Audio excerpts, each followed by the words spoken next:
Hey everybody, and welcome back for my spoiler review of the MEG. If you watched my previous review, these are the remnants of my rating system for the MEG, which is 2.5, just shy of 2.5 land sharks. So I'm going to polish these off while I tell you kind of what I thought about some things that totally spoil the movie. So hopefully you've seen it. First off, like I said in my spoiler-free review, the visuals on this one I thought were great.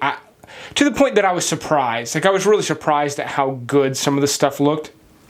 One shot in particular stood out, and it was when Statham's getting pulled by the boat, and the shark's chasing him, and you can just, like, the camera's just off to the side of the shark, and you can kind of see his feet. That was a brilliant shot. I thought it looked great, and it's fairly simple. I mean, it's just somebody getting pulled through the water with a little bit of a CGI shark off to the side. I thought that looked great. The underwater shots looked really good. They were a little bit blurry, so they looked fairly realistic, but they were still sort of like Pandora looking, sort of Avatar looking, where they were just a little bit hyper real, which was cool. You know, sequel wise, it would be cool to see more prehistoric creatures if this does well.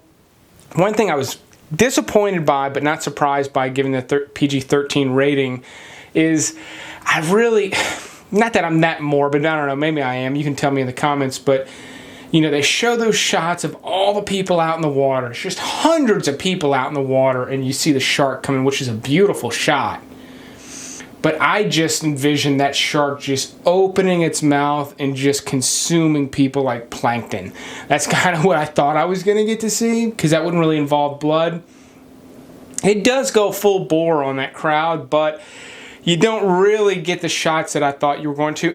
And a smartphone diverts it from, like, just, it could, that shark, if it was really, that shark got that close to that last group of people, it would have taken a bite out of them and then gone after that whale sound. It had a meal right there, and clearly it was wanting to eat. It was feeding. That shark would have eaten those people, and that little fat kid would have been toast.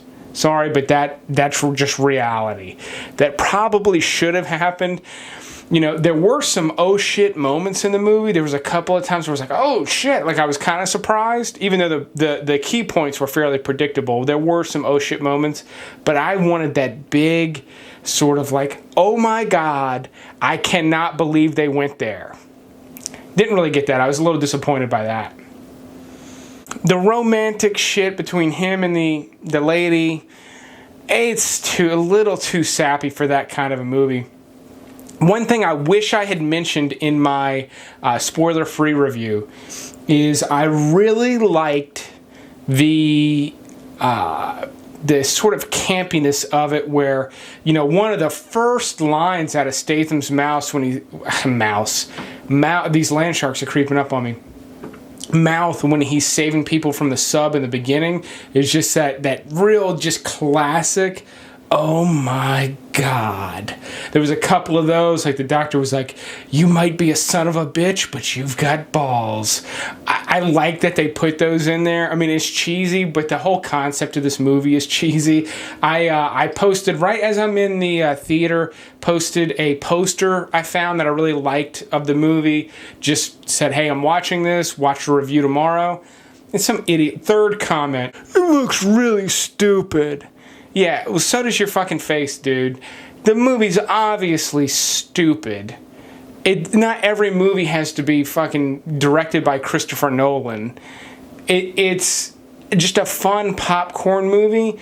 And the problem with fun popcorn movies, like, I have not dug any of the last Transformer movies because it's just, and even some of the Marvel movies, they're predictable too, but it's animated. The MEG is too, to be fair, but it's just CGI robots fighting each other with no real creativity. It's about as creative as the way a 5-year-old plays with robots, which is great. Like, that's cool. Like, I love the way 5-year-olds play with robots, but I don't want to sit there for 2.5 hours. Literally, those movies put me to sleep. This one was short enough. It wasn't a full 2 hours. It was exciting enough. It kept moving with one or two areas that sort of lagged for me, but I liked it. I didn't love it, hence the 2.5 beer rating I'm knocking out. I did think that the way they unveiled the shark was cool enough. Like, I didn't need a big, detailed, exposition-driven explanation of how this shark came into our existence. The cloud thing, with me not knowing much about fucking deep sea exploration, that I bought it.